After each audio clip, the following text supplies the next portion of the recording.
What's up? This is Boondocks, and I'm playing Magic 2015. So I'm at the final boss fight in Innistrad. Hopefully I unlock a deck of some sort at the end here.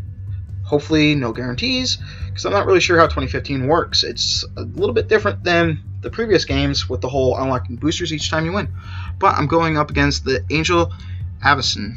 Congratulates you on your success, but the challenge to come will require more. If you can defeat her in a test of power, she will know you are up to the task. Okay, so this is a little bit more interesting because I'm not actually trying to kill my enemy as much as just win.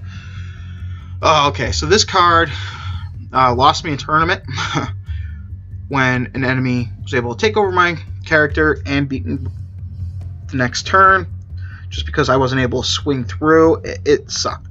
Anyways, I'm going to draw a new hand because I have no creatures. Well, this is definitely risky. I'm going to keep it just because I don't want to keep constantly doing resets, and I have a decent amount of mana, which I can hopefully use to get out some more powerful cards later on.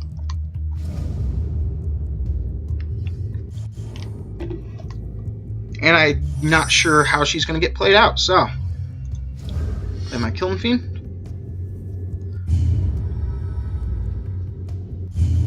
You can actually bump the Kiln Fiend up a lot in a single turn and swing through for a lot of damage, but that's only really beneficial if your enemy doesn't have anything on the field to block you down with. Okay, so this is pretty excellent because now I can get this guy out and then next turn get him out and start bumping him up pretty high, and it's hexproof, so that's pretty amazing in my opinion.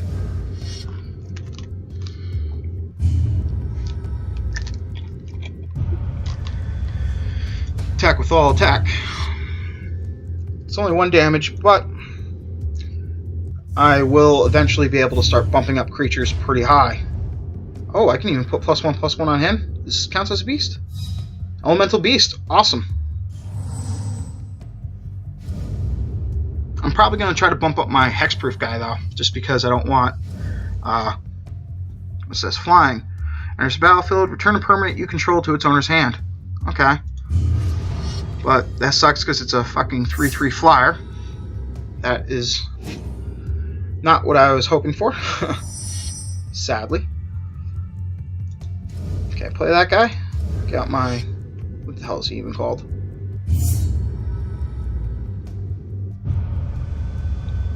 Primal Hunt Beast. Okay. I'm going to skip attack because I'll be able to block down and kill one of my creatures. And instead I'm going to bump him up. I am going to take 3 damage, but I'm hoping to be able to outpace a little bit by having my Primal Hunt Beast get really big. Depending on what she plays, I might spread it out. What's this do? When Seraph Sanctuary enters the battlefield, you gain 1 life. Whenever an angel enters the battlefield under your control, you gain 1 life. Tap to add 1 colorless mana to your mana pool. Okay. So that's unfortunate. Plus, this whole fight's going to be unfortunate because she's going to have a lot of freaking angels. Gonna return that to her hand. So the next turn she gets another 1 life. And that's gonna suck. So play this. Play this. Put it on my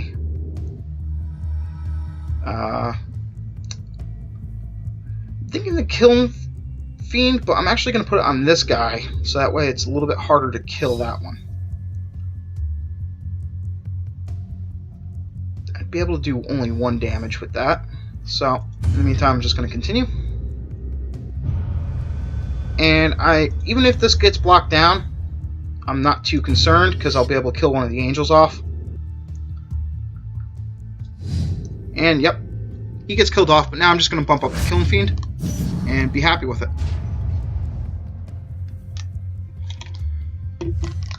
Continue.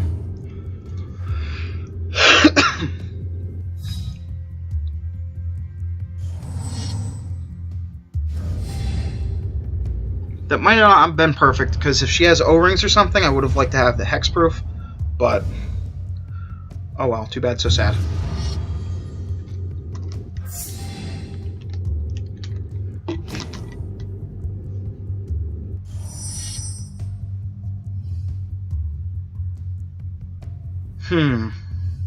Decisions. Okay, what I'm actually going to do here is kill off one of those angels. So, going to continue. I'm going to attack with my Killing Fiend. So, you know what? I can actually attack with both of these since I am going to kill off an angel with this. Once she declares attackers, stop.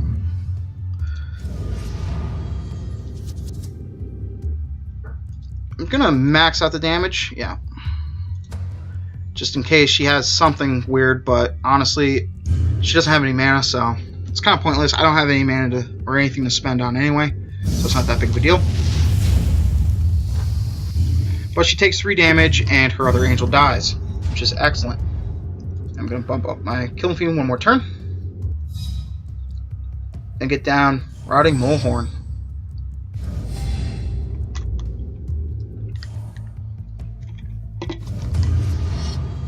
What's this? This is First Strike, right? No, Vigilance, not even First Strike. That I am not scared of at all.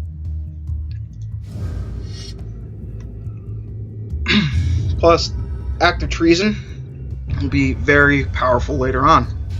So I'm going to attack with these two guys. See if she lets it come through, which she does. So she takes 6 damage, knocking her down to 14.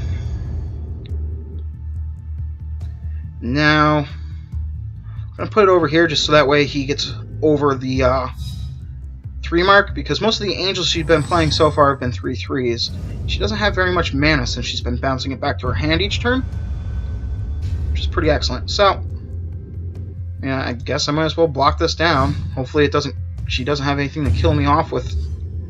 I doubt it, because it's a white deck, and her creature gets +2/+2 and gains first strike until end of turn. That fucking sucks.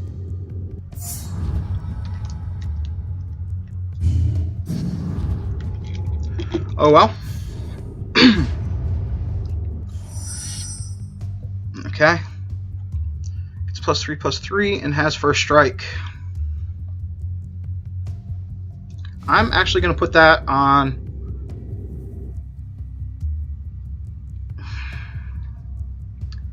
I'm going to put it on him. It's going to just be a little bit of stronger blocker. That's my theory right there. So, continue. And I will attack and attack.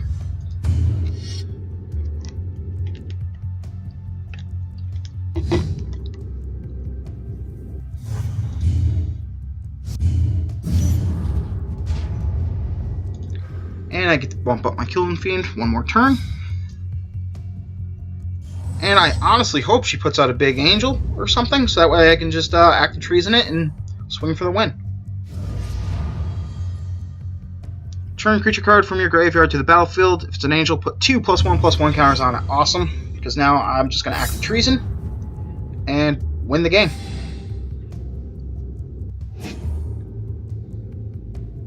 Plus my Killing Fiend will gain a little bit more, and it'll be all good.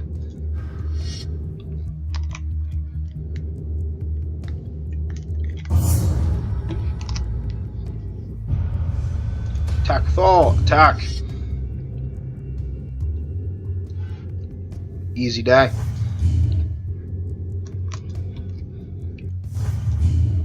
So what I'm really curious about is, now that I've beaten the Innistrad area, what I really unlock.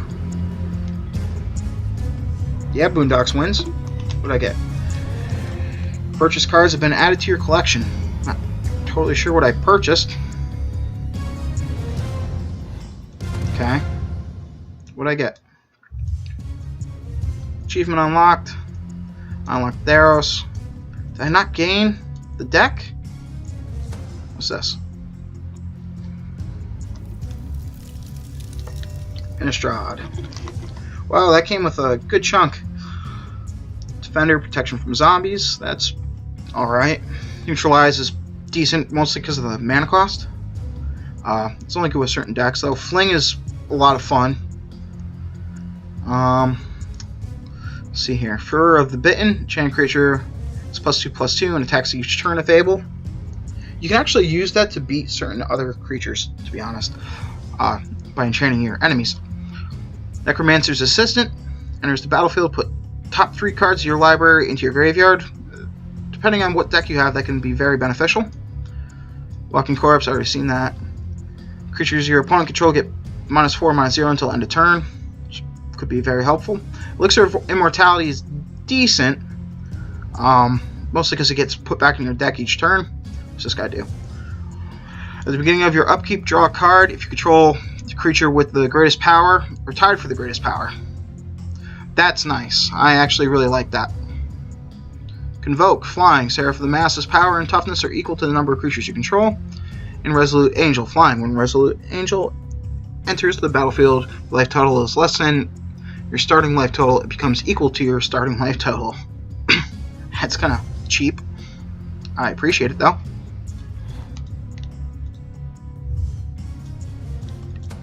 Open booster. Premium booster. So, Convoke. Target creatures get +2/+2 until end of turn. When Goblin Shortcutter enters the battlefield, target creature can't block this turn. You may put target creature from your graveyard on top of your library. If you do, Dead Reckoning deals damage equal to the card's power to target creature. That's kind of interesting. Flash, which means you can play it as an instant. Flying, when Pestilment enters the battlefield, you may tap or on top target permanent. Vapor Snag, return target creature to its owner's hand. Its controller loses 1 life. That's a decent control card. Enchanted creature can't attack or block, and its activated abilities. Okay, so Rest is good as well. Indestructible, add 1 mana of any color to your mana pool. Also nice, considering it's an artifact. Though it's indestructible, so they can't even really destroy it on you. Other blue creatures you control get +1/+1. Pay 1 and tap. Another target creature, blue creature you control gains flying until end of turn. Pretty decent. Other white creatures you control, and then pay 1 and tap. Another target white creature gains vigilance until end of turn. And whenever you cast an instant or sorcery spell, put a 2/2 blue Drake creature token with flying onto the battlefield, which is decent because his summoning cost isn't all that much. But I usually don't play blue decks, so I'm not really sure how they flow. Okay, so I'm not really going to keep reading through all these unless one catches my eye. Exile creature you control, then return the card to the battlefield under your control. That's good if they have like a enter the battlefield type effect. Oh, Stoneforge Mystic. This card is awesome. Stoneforge Mystic enters the battlefield. You may search your library for an equipment card, reveal it, and put it in your hand, then shuffle your library. That's a lot of fun. Unfortunately, I don't think I unlocked any deck directly, which is kind of shitty. I've tested you and found you worthy. Outcome gives you a new clue to Garrick's whereabouts. The coin he dropped. You recognize it as being of the Polis of Metallus, on a world known as Theros. One of the city's oracles might be able to tell you more.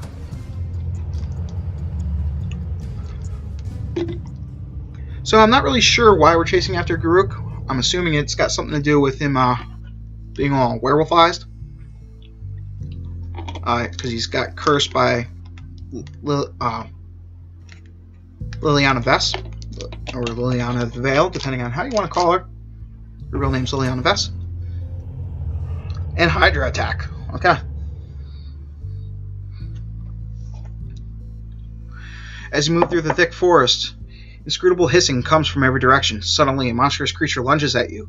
Its many heads strike out, hungry for your flesh. So, one issue I'm having right now is the fact that because I only have one deck, I can see this getting boring pretty damn quick. So, this hand isn't the best, but I'm going to keep it anyway, in the hopes of it getting a little bit better.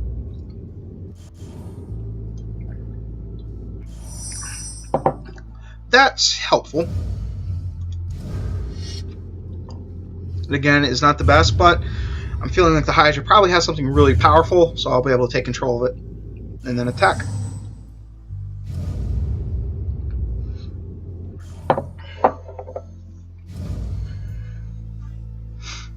Feral Hydra enters the battlefield with X +1/+1 tokens on it. Pay 3, put a +1/+1 token on Feral Hydra. Any player may activate this ability. That's interesting. I'm trying to think of why I would want to activate it, to be honest. Can't immediately think of one.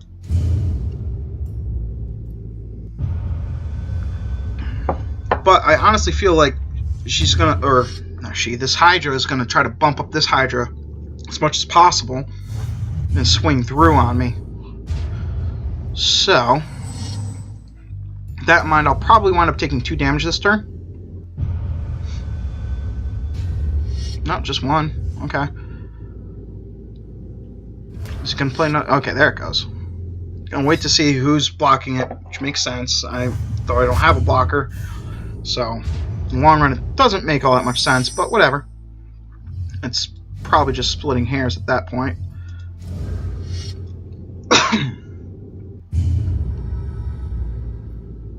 These Pitchburn Devils will actually be pretty damn helpful to me, because if he tries to swing through with this Hydra, I can block it down with a Devil, and then the Hydra will die afterwards. Assuming it's not over a 6/6. And I'm going to take 2 more damage, or probably 3 actually. I'm not going to block it with this, just in the hopes of getting a Beast Creature token. So I'm a little bit behind, but I feel like I can make it up. Especially with that, in all honesty. In the meantime, though, I am going to play... Oh, I can't play that yet.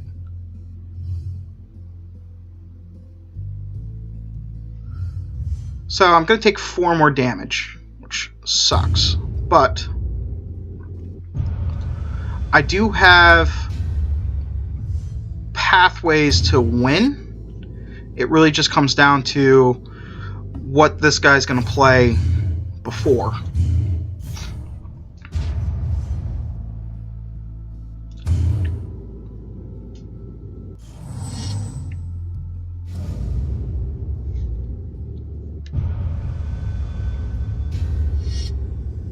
So now it's going to become a 4/4. No? Maybe it's going to play something else then. Yes. Trample. Scourge of Skalvala enters the battlefield with 2 +1/+1 counters on it. Tap. Sacrifice another creature and put a number of +1/+1 counters on Scourge of Skalvala equal to the sacrificed creature's toughness. Okay. So that's definitely interesting.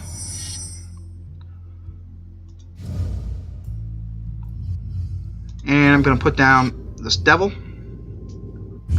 These are a little bit expensive, but I do actually appreciate their secondary ability. It gives you actually a pretty considerable amount of control. So basically what's going to happen here, most likely... well, no, because I might attack with this, block it down. I'm going to block it down. It's going to bump it up. Block. Now, yep, he's going to bump that up a bunch. And then you might sacrifice it.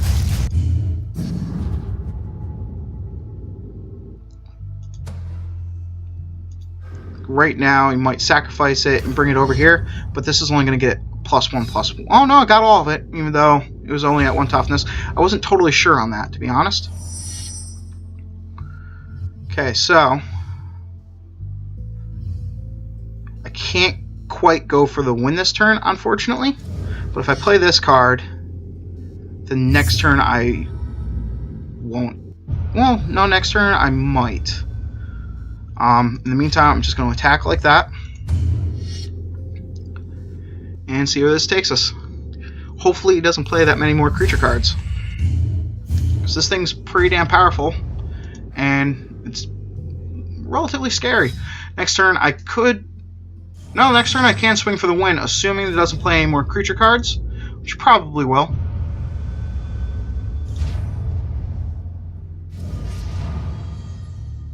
Search your library for up to X basic land cards, where X is the number of lands you control, and put them into the battlefield tapped, then shuffle your library. Jesus.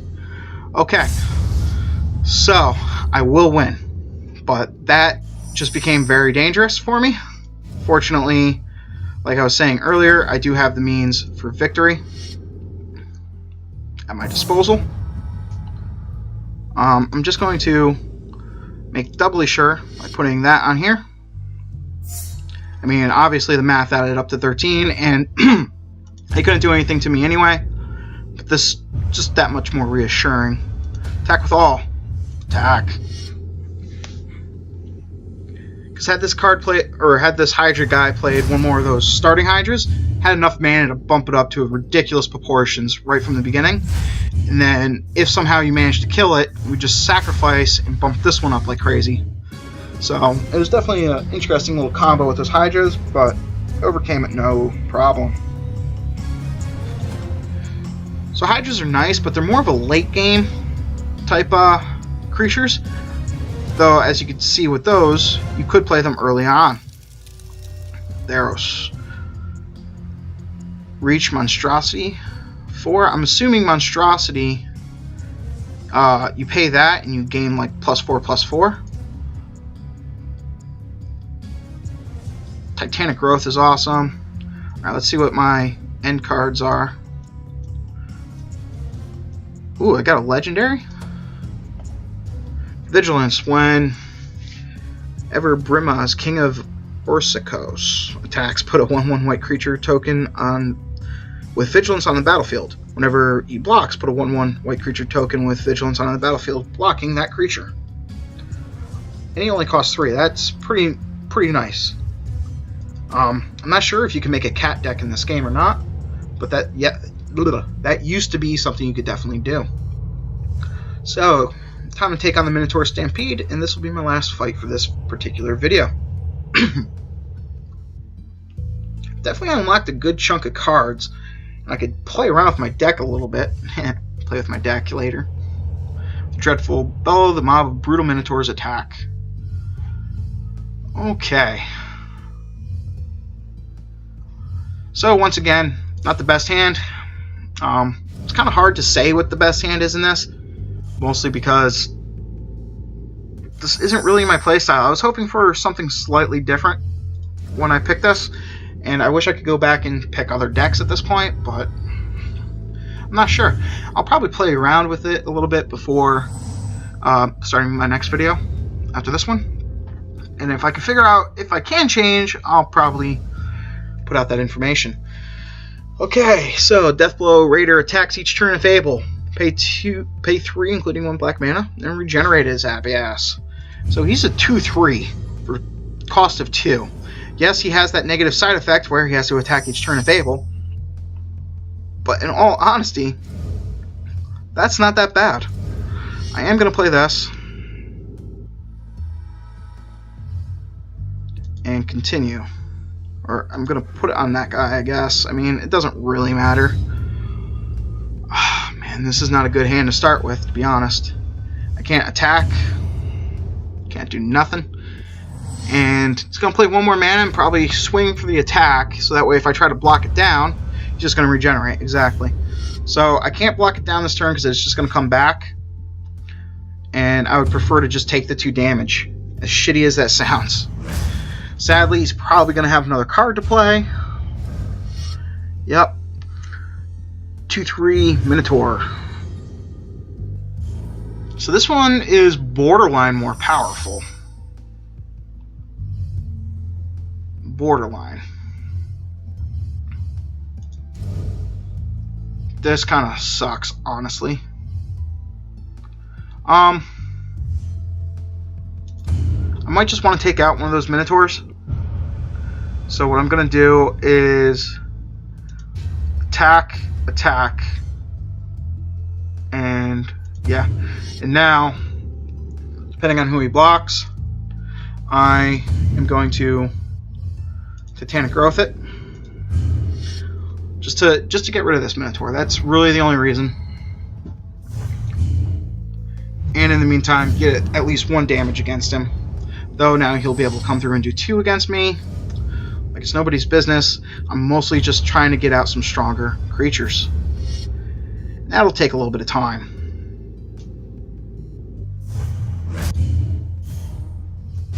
Fortunately, I will get my Marauding Molehorn out.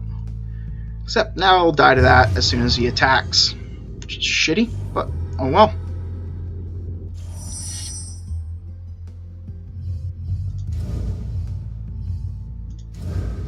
Does this card have anything extra on it?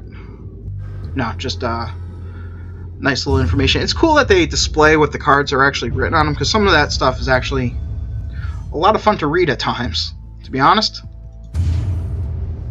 So I probably should have actually attacked with this guy. It was a little bit of a waste. Definitely a waste, actually. Not even a little bit. Okay, so I'm going to block that down. He's going to regenerate it, but at least I won't take the 2 damage. Yep, regenerate. Oh well. So he stays on the field, and my Minotaur will have to attack next turn. But I'm going to get out my little devil guy, and I will also attack with him. He's obviously going to block down my 5/3 bull rushing son of a bitch.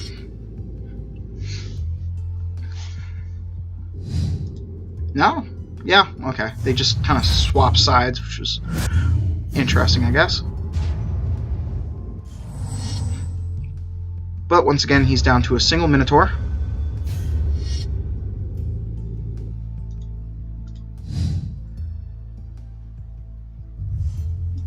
Block that down. See, the annoying thing is, oh, he didn't pay to regen it. That's odd. Okay. Sure. That's cool, man. Okay, I'm top decking land. That sucks. I am going to attack with my Pitchfork Demon. Or Pitchburn Demon, rather. It might have been better to hold off on it, but I don't know. If this guy attacks, I might just block it down and kill it off. Whew. It's tricky because I'm not totally sure. Haste.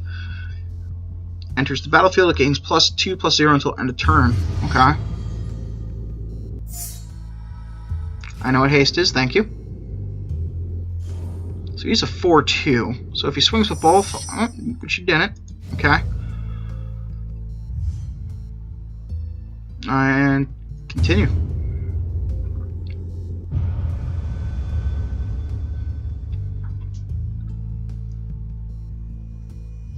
That's good. Okay. So I'm going to attack with this and try to draw out a block, hopefully. Which I did. And I'm just going to Titanic Growth it. Again, this is a little bit of a waste, but I'll at least be able to get rid of another Minotaur, so that way I'm a little bit safer. I'm surprised he didn't swing with that guy. I guess he didn't want him to die, but hello, what are you? Just a dual land? In Temple of Malice enters the battlefield Scry, which I'm pretty sure Scry of Magic is an action that gives you some control over which cards you'll be drawing in the near future. To scry means to look at the top end cards of your library, put a number of them on the bottom of your library, and put the rest of the cards back on top of your library. So you got to decide whether or not the next card coming up wanted to be on the bottom or not. It's kind of pointless because I'm sure this is an event, and shit comes out in the same order each turn. So I have more than enough mana to play this guy. So confirm. Not going to waste that casting cost. And instead, I'm just going to attack with my Pitchburn Demon. Pitchburn Demon. Yeah, Devil. Pitchburn Devils. I'm going to keep forgetting that and calling them random shit like Pitchfork and Demons instead of Devils. It's kind of irrelevant, I think. I'm honestly just afraid of him dropping in some ridiculously huge creature. Enters the battlefield, it deals damage to each opponent equal to your devotion to red. So that sucks because he's going to deal like 4 damage to me, maybe 5. Not totally sure. Or not, I guess. Not totally sure what happened there.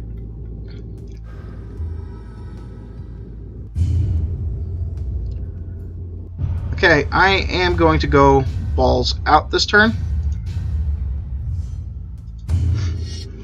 And see what happens. He's got to block me down. That's just kind of a given. And he loses most of his creatures. All of his creatures. And I still keep up 3 of mine. I only lost the one guy that is relatively pointless for me. Destroy target artifact or land. Okay, that's kind of shitty because now that actually limits me a lot to what I get to play, because a lot of my red cards cost 2 mountains. He's going to destroy my other mountain, which limits me even harder. Because now any red card that I draw will be totally ineffective unless I get a mountain, which I did, fortunately, and it doesn't really matter because I can swing for the win now, like so. Okay, easy day. And there we go.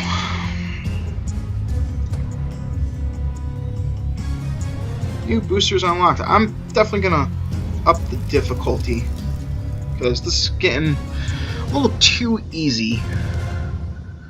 So I got more Titanic growths. That's expensive for a regen. Hunter's Prowess. Until the end of turn, target creature gets +3/+3 and gains trample. And when this creature deals combat damage to a player, draw that many cards. That's pretty cool. So I guess they have been trying to incorporate a little bit more draw into green decks, because that's typically been the major downfall of green decks, is lack of draw. So I'm up against Ocean's Might next. But until then, good luck guys, have fun. Peace.